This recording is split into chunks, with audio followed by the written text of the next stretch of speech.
let's change the strings and cables on my Mach 34. So limb bolts are already out, 4 turns a piece. Make sure fingers are set properly, which I believe they are. Yeah.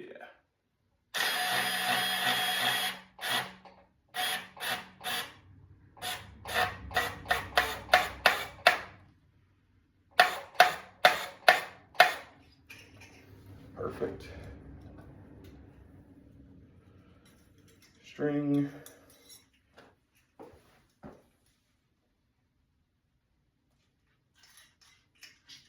I want to make sure I don't take any twists out of these and paper clip them back just how they were, because it was pretty well tuned with this. They're just a little stretched.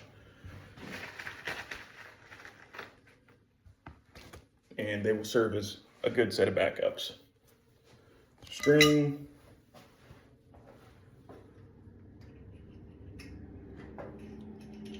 Cable.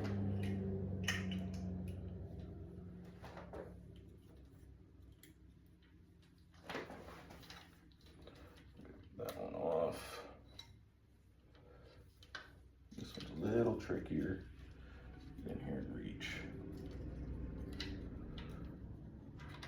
That one off.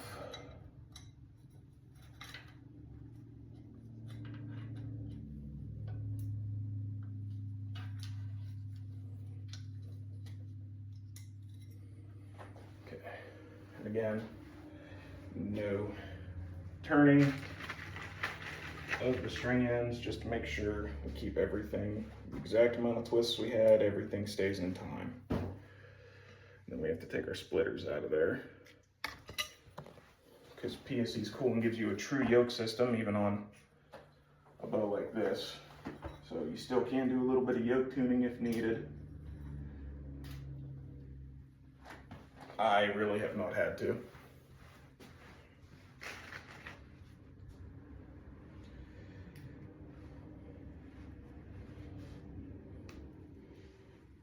So, and then the strings and cables we're going with is a set from BC Customs.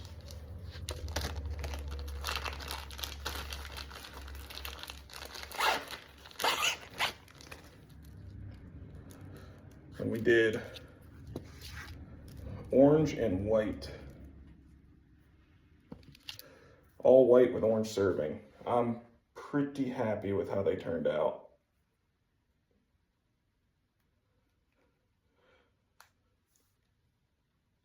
I used to do solid orange, as you saw in the last set, but I do shoot all white veins and everything. So I like to switch it up a little bit sometimes. There's the splitter in there. Come over here. Put that on. Put that on. And we'll take this cam. Make sure everything's in its appropriate grooves.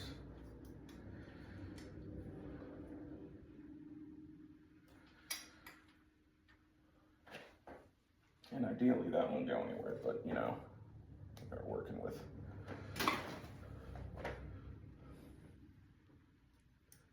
On the post.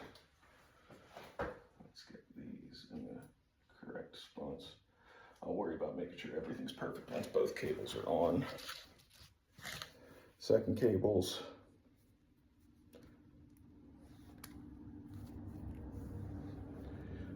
One in the mouth to keep them from twisting, or untwisting, I should say.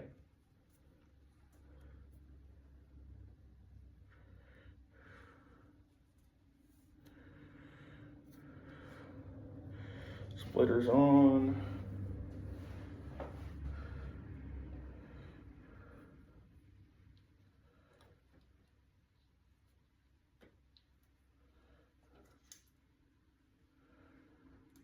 And then instead of sitting here and having to try to, you know, wrap everything around, what I'll do is I'll take this cable off. I'll pop this over my little magnet piece. And then just run the cams like this.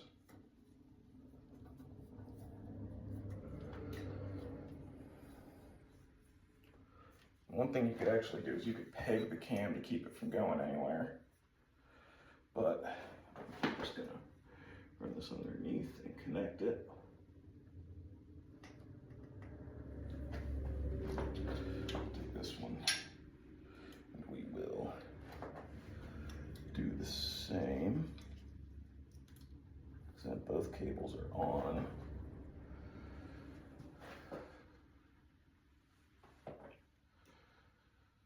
This sucker got all turned around. So then we'll take this, do that, and this to here. That one's on right. This one's not. And bam, that one's on right.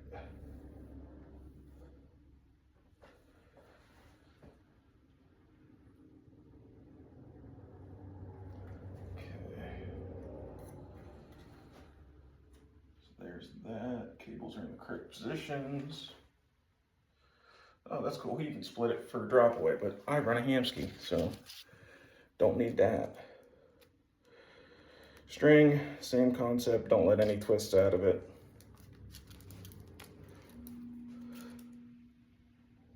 Alrighty. See what we got it.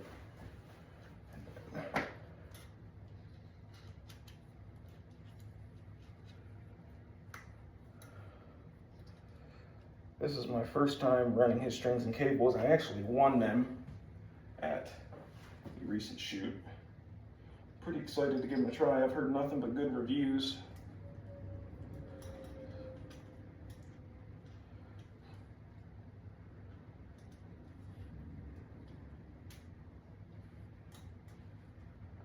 On the cam. And yeah, the strings were definitely stretched a little bit. Enough to where they get on there. Everything is in its respective grooves in the right places. Splitters are slid all the way down, facing forward. The cable's back on the roller guard.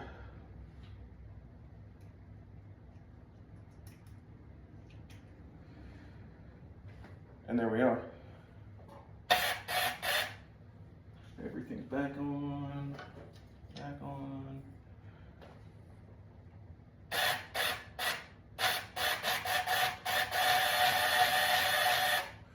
And there we are. New strings are on. Next thing we'll have to do is we will set cam timing and then get the peep and everything put in there, and then we will retune. And I'll let you guys come along for that whole thing. This is a longer video than I'm used to doing, but we might shorten it up, or it might just go to YouTube and we'll do just a little sneak peek on TikTok. But stay tuned for the rest of it. All right, so next step for me is putting a D-loop on. I like to use levels, just make sure everything's good. My rest was set pretty perfect, so that kind of quick cheat. A little bit off. Now I am really only bow hunting whitetails, but I'd like to have it set a little better than that. So then take my arrow that I am shooting. It's the RIP TKO 250 spine. I am shooting like 83 pounds at 29 3/4 inches.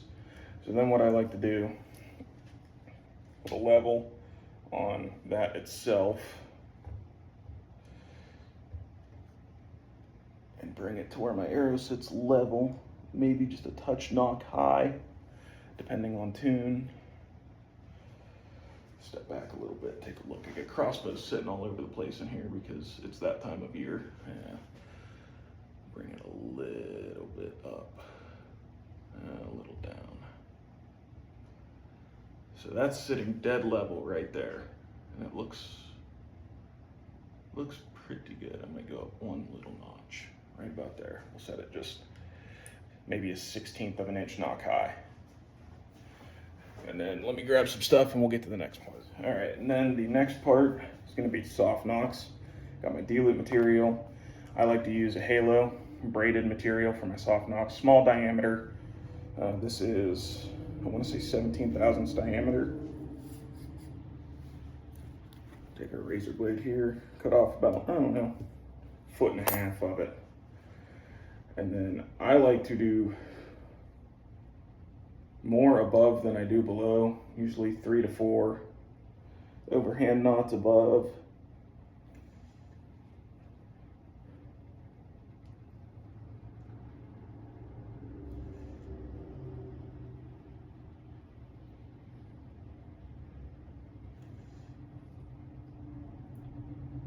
There's 3. And then 4. And then we'll throw a double overhand to lock it into place. Razor blade, take off the excess. And we'll do the same thing again, repeat it, just a little bit more overhands than on the bottom than the top is what I prefer.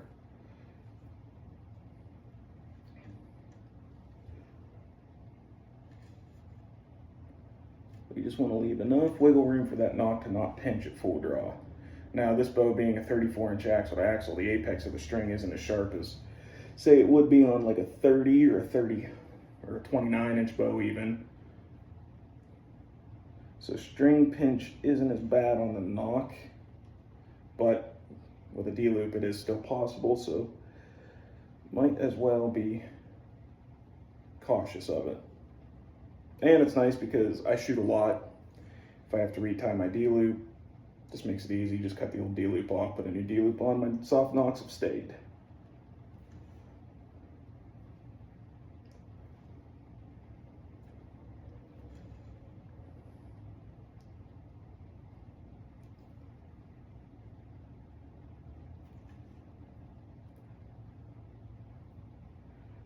That's about good right there. Slide that up.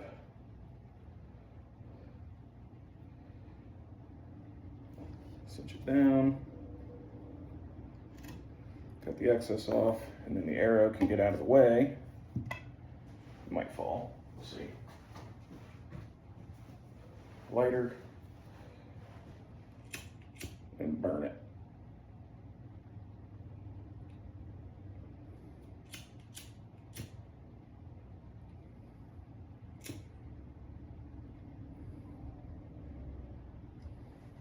You can see soft nocks are on there. And then we'll take our D-loop material, mash the end out. I like to start with a little bit more because I don't know if you've ever tried to tie a D-loop with too little material, but it's a pain and then you end up cutting more than you actually could have if you'd have just grabbed a little extra. Don't burn it, just ball it out on the end.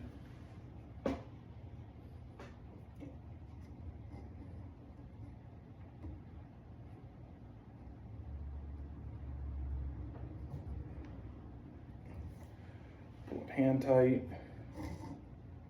Then make sure your knots are opposing.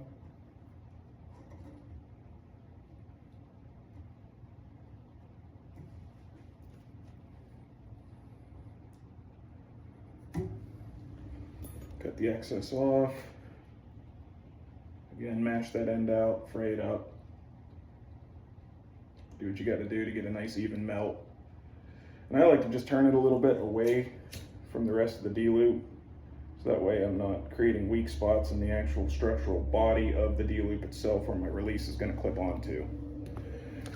And then I like to use these Easton pliers to start it. Just kind of wiggle them in there and get it started.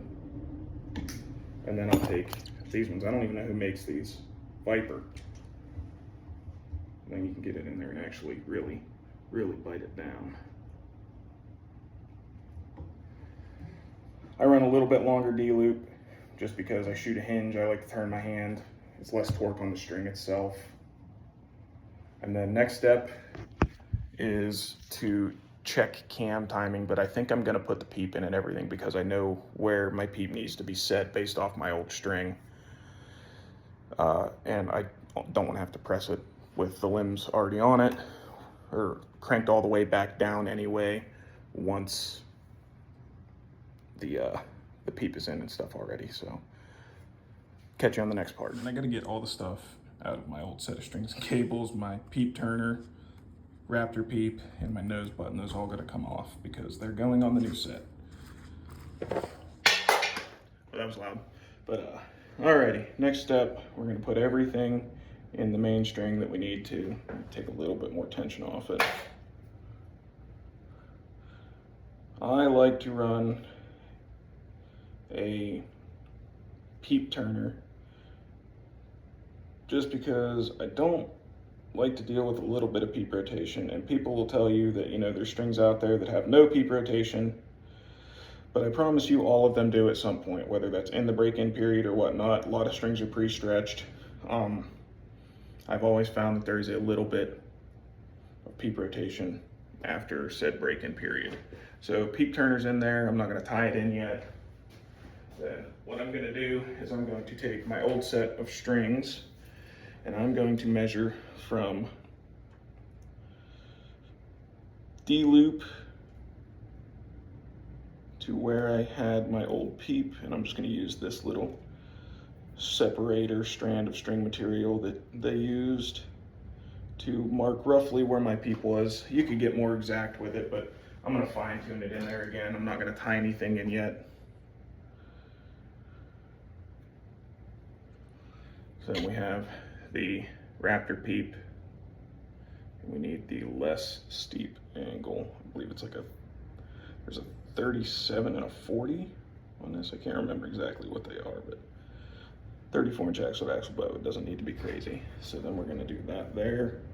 And it looks like straightness wise, it's set pretty good. So from there, we're going to take the tension off.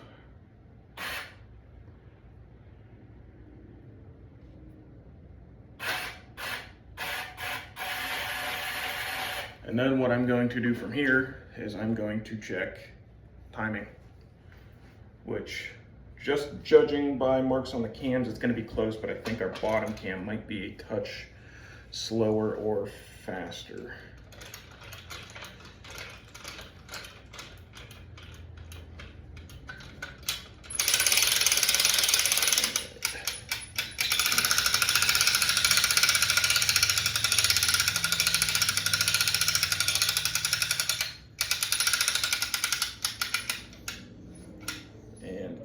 Correct. Our bottom cam, if you look here, is just, you see it's touching, the draw stop right here is touching the cable, and up top it's touching, but just barely. So we need to, I'm gonna lean towards the side that's already touching, and we are going to speed up that top cam. Just about a half a twist in the cable should bring it right there, and it'll be money. So we're gonna set you back up. Put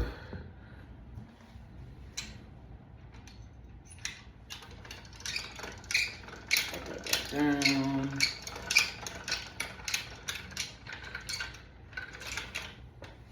So for top cam needs sped up means we need to take half a twist out of that top cable.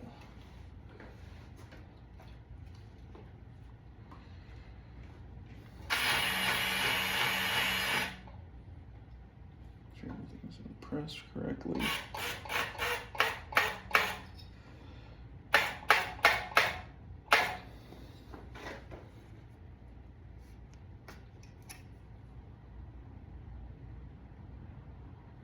There's half a twist out because it was just barely out of time. Yeah, I told you. So that was like perfect. The peep, when I first put it in there, it rotated. So yeah, there's gonna be a little bit of rotation with every set of strings. That's why I believe the peep turner is very, very crucial. So thank you to Pse Mach Archery for that one. There's little cheats you can do, like put a piece of D-loop material in there, or even a piece of, you know, old peep tubing you could put in there. But I find that the product that was designed to do that is probably going to be better than an imitation of said product.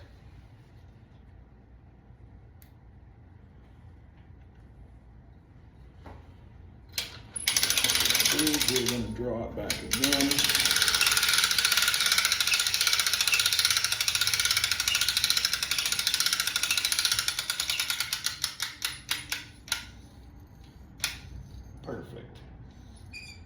And we're still just a smidge fast on the top. So we'll do one more twist, and then I will show you what perfectly in time looks like with this bow.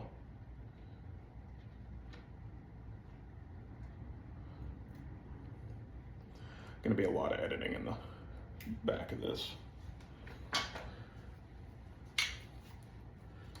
Alrighty.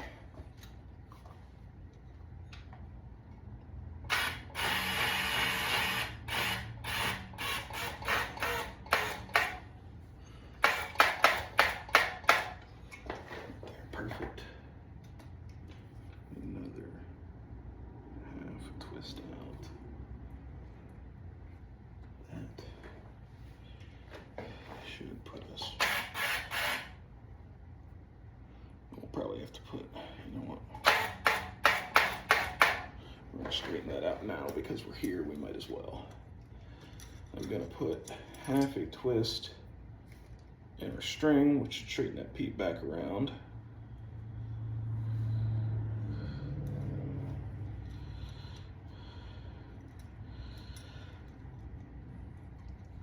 So this thing was shooting at 82 pounds with the gas strings on it, and they were pretty stretched. I'm kind of scared to see what poundage is gonna come out to now that it's got the new unstretched out strings and cables on it. Could be exciting, could be scary, could end up having to order lighter poundage limbs for it.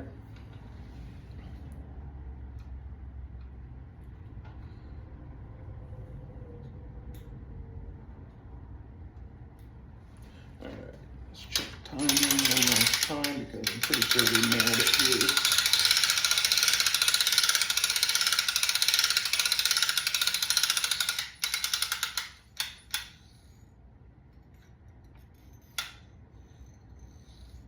Perfect. Okay. Now we're just dropping stuff all over the place. So we can see here, top touching, bottom touching. Perfect. Put it back down.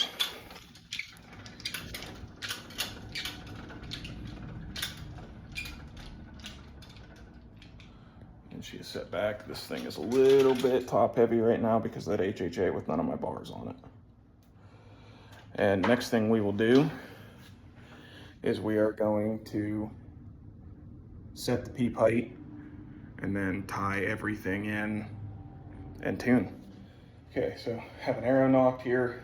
We are going to check peep location, mid dial.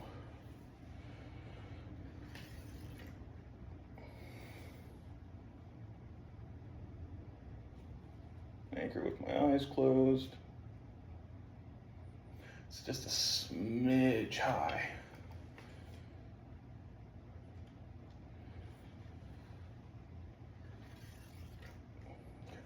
Eyes closed.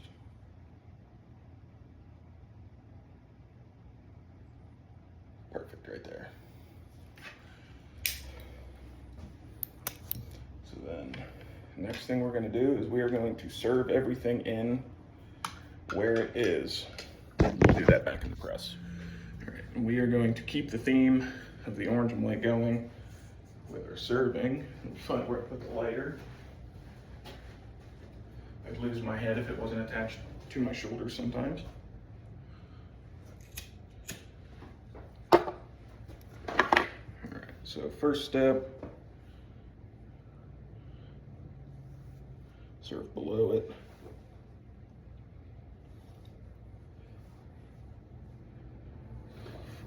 Did I take tension? Yeah, I don't want tension off that. I like to serve under tension. 5, 6. I like to do 6 to 7 wraps with the tag end under it, and then pull the tag end out of the way.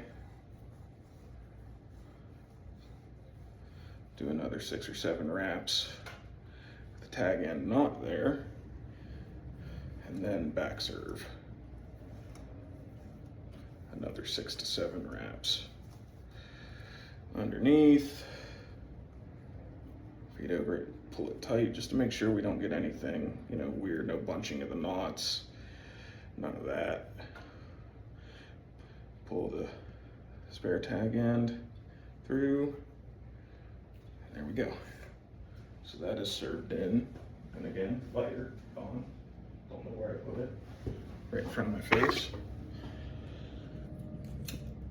Put this in the comedy category on YouTube and TikTok because I'm a clown.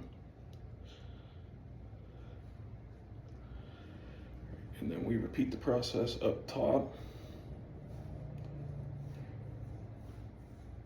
We're gonna pull that tight, pull this tag end, make sure it's nice and tight. 4. And we're gonna pull that end. 1, 2, 3, 4.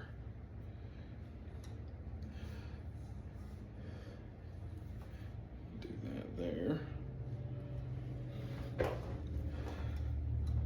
Back serve.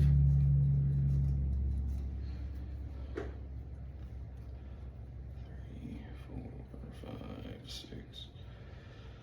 Pull that tight. Hold it with our finger. Tag in back through. Right there, she is served in. So then I like to pull on this thing so hard it about cuts through my finger. And then we can get rid of our excess.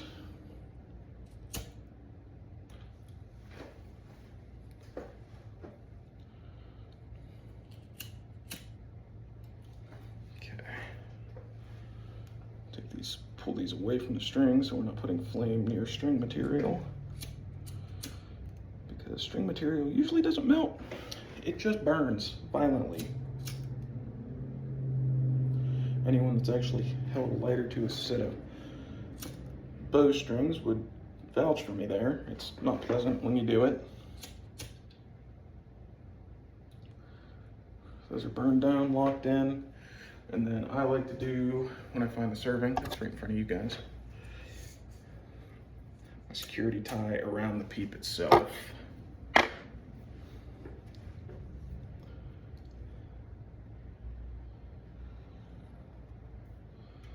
one overhand knot, and then I like to wrap it around one more time, and then double overhand it. Cinch the first one tight.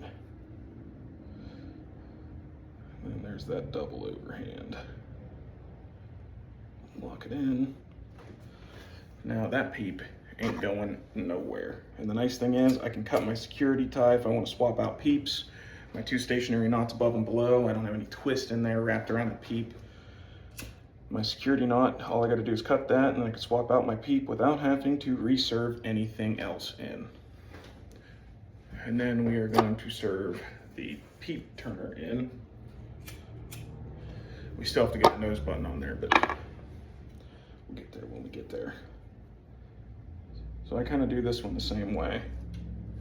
Overhand knot, cinch it tight, bring it around once, and then double overhand.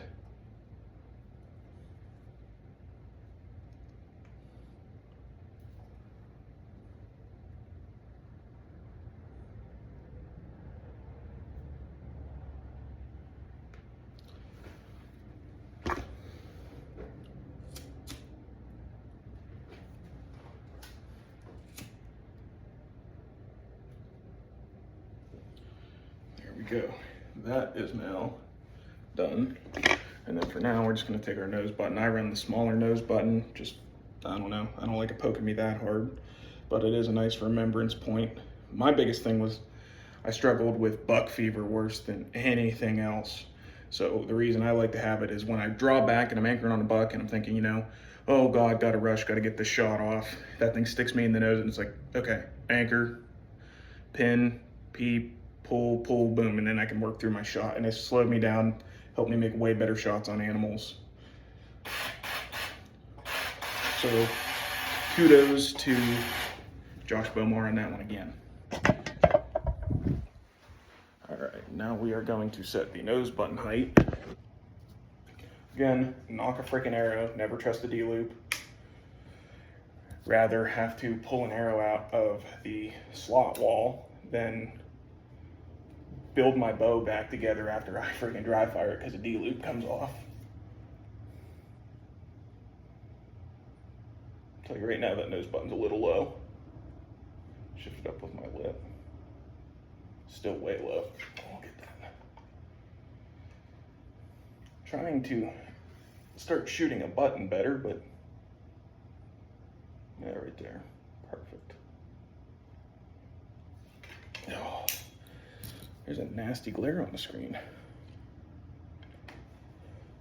So now we can serve that nose button in. Come back over here. We're not even really going to take any tension off of the limbs themselves. We are just going to put it in there. Just enough to hold it. It's like a second set of arms, so I don't have to stress out over it. We'll take a little bit of serving. Don't need a bunch for this, but I like to make sure my nose button is cinched tight. Tight, tight, tight.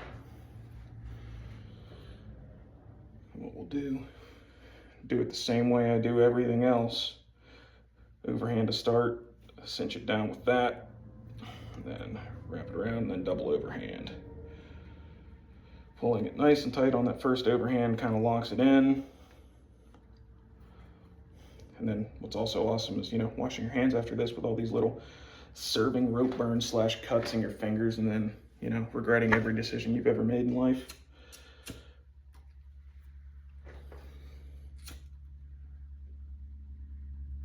And we will shoot this bow through the chronograph and everything, because last time I checked, its speeds were freaking impressive. And I like to keep it that way. I'm shooting a 514 grain arrow out of it. 80 pounds, 29 3/4 inches. Straighten that D-loop out.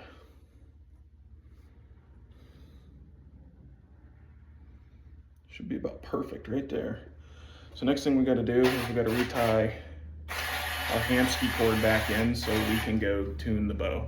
You guys don't need to see how to do that. If you want to see a video on how to set up the hamski cord, just put it in the comments and I'll work on it. But stay tuned.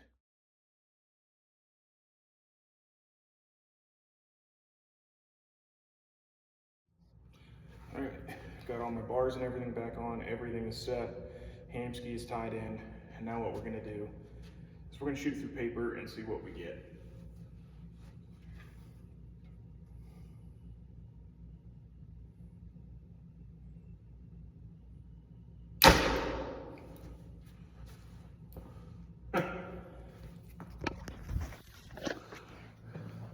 Bullet hole. You see right here, let me set my bow down real quick.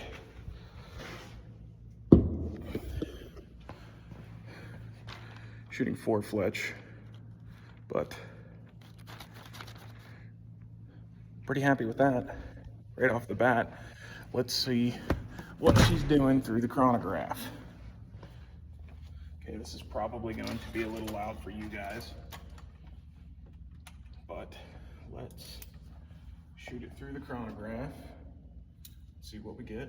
Mind my African PH outfit. It's hot, didn't want to wear pants.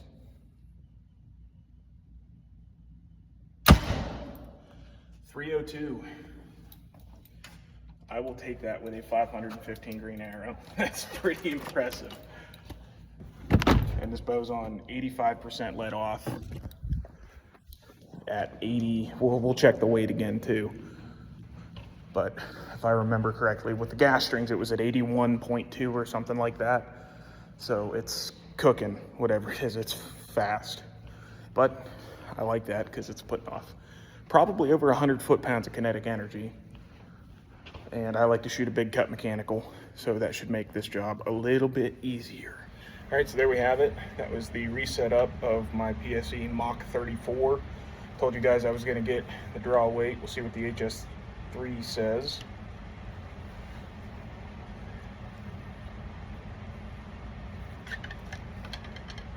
Well, it didn't take it, so that's cool.